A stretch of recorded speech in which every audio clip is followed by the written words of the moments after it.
Detroit, the automotive capital of the world.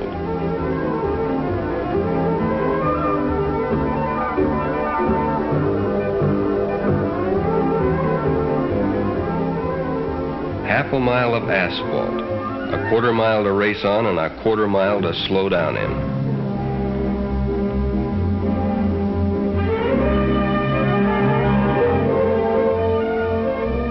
Thousands of people, but with one idea, one dream, to build a hot rod that is swifter than any other hot rod in its class.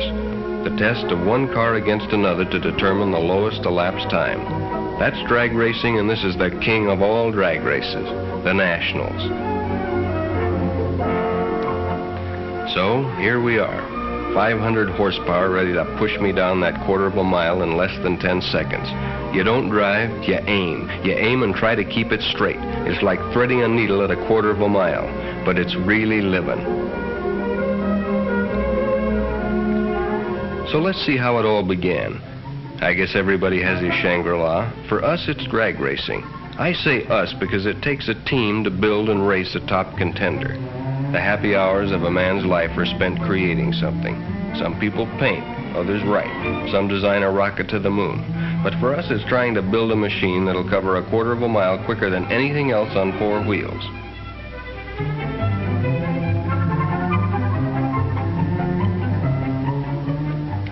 Lefty and Tom are high priests in our temple. Lefty works in electronics and Tom's a mechanic.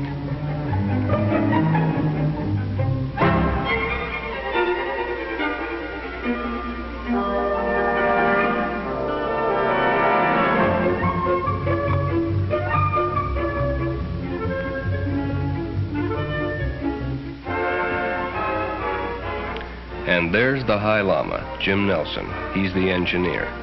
In real life, he's manager of a speed shop in Oceanside. Tom and Jim are brothers. There I am with the jacket supervising the job.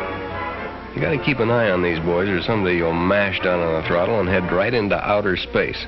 Takes a lot of doing to make a record run. These cars are more highly bred than a racehorse. In fact, this is probably the most specialized type of machinery in the automotive world.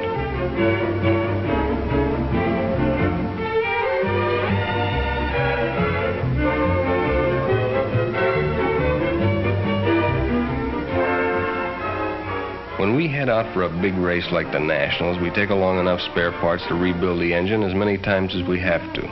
Reliability is almost as important as speed. It takes a combination of both to win. In fact, I've known it to happen where the fastest car isn't necessarily the winner.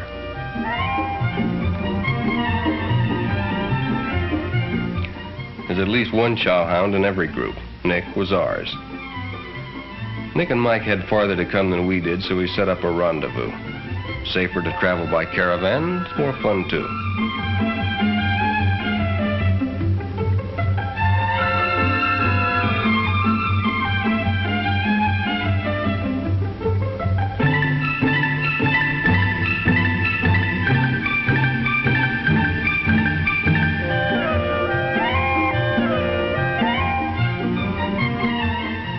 We hadn't been able to get together because of the hectic weeks of work that always precede a big meet. So there was lots to talk about. New ideas, things that worked and things that didn't work.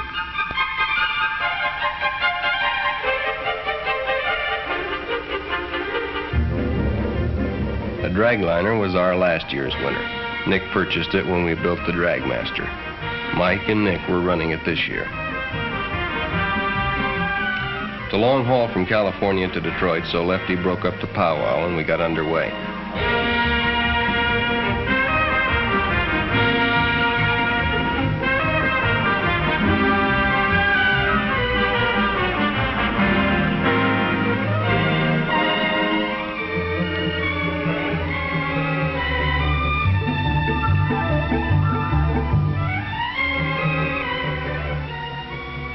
hear a lot about the beauty of the Southwest, but unless you drive east, you never really get a good look at it.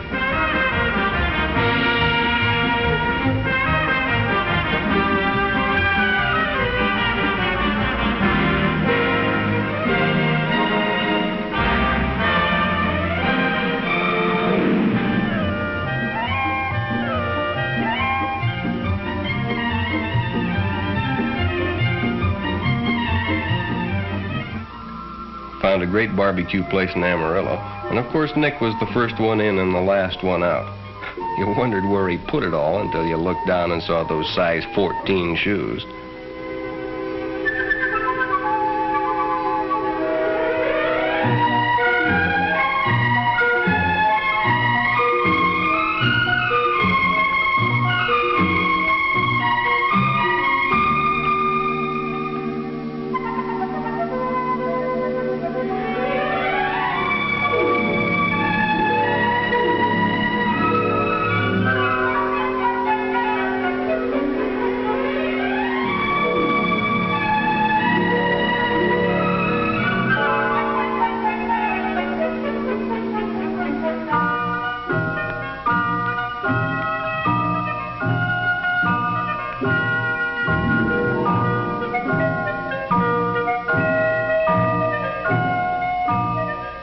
It's always good to see old friends again, and we joined the Parkers in Oklahoma to catch a meet before pushing on. Give us a chance to work out the bugs and get the cars in top tune before arriving at the Nationals.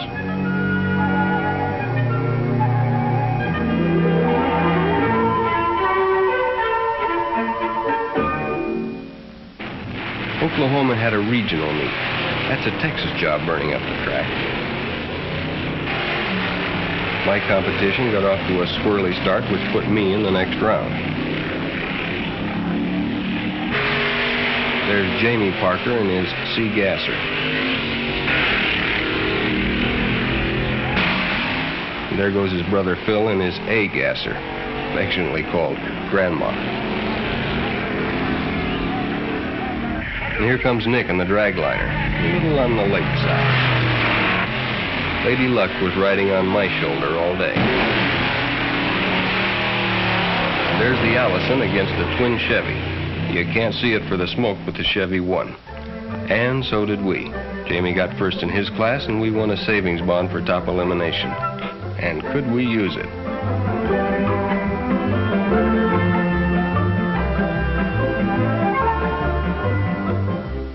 All work and no play could make drag racing a very dull sport. So after a hot day at the track, it's always pool time.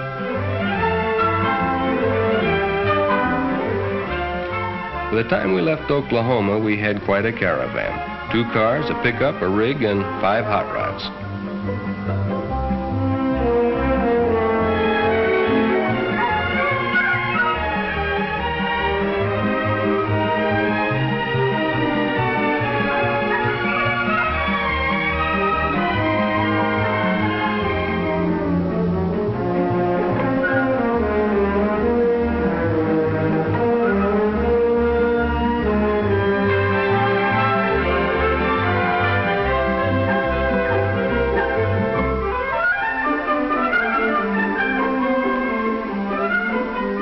When we got to St. Louis and crossed the Mississippi, the weather began to look a little on the threatening side.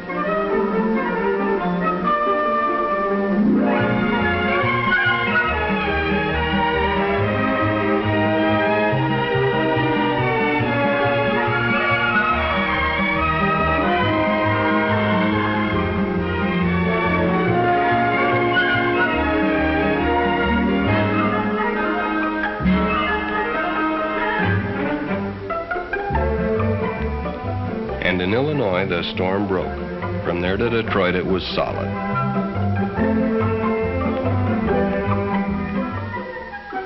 Following day, the sun came out and everybody took a deep breath.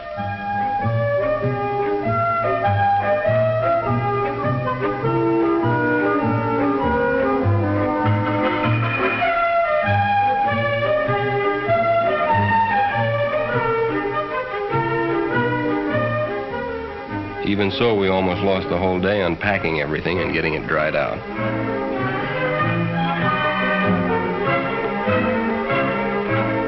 head the car to clean up and get ready for technical inspection the next morning.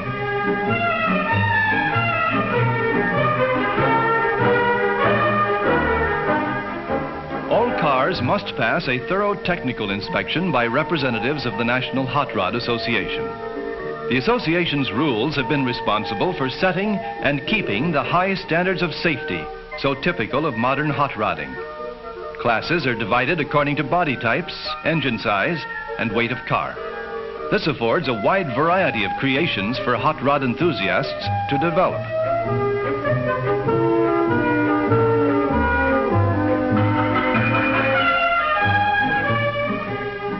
The check chart system is used, and each contestant's car must pass all requirements before he is allowed on the drag strip.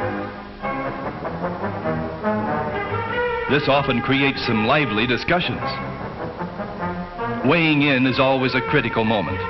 Rules call for 30% front, 70% rear weight ratio. A few pounds light on the front end can disqualify a car, and a few pounds too few can throw it into a higher class.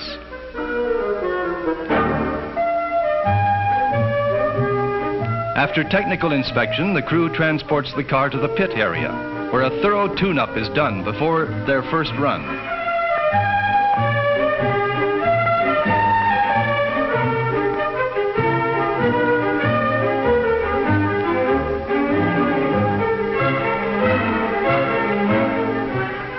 Barbara Livingston, a charming secretary of NHRA, is on hand to greet old friends and give newcomers a helping hand.